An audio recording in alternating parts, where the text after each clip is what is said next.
Passiamo ora alla categoria dei ragazzi maschi dell'anno 2004, sempre per i 100 stile libero.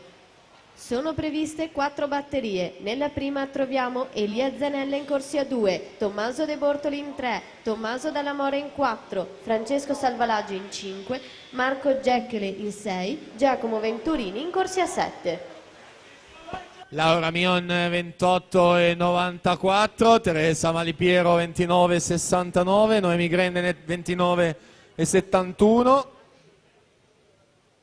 Vediamo se cambia la situazione dopo la terza vasca, virata dei 75, sempre Mion Malipiero Grendene nell'ordine, uscita dell'ultima subacquea verso la testata principale, il tocco della piastra che va a completare questa distanza. Mion in quinta corsia, 60 e 48 in quarta posizione nella classifica, in quinta la Malipiero con 60 e 87.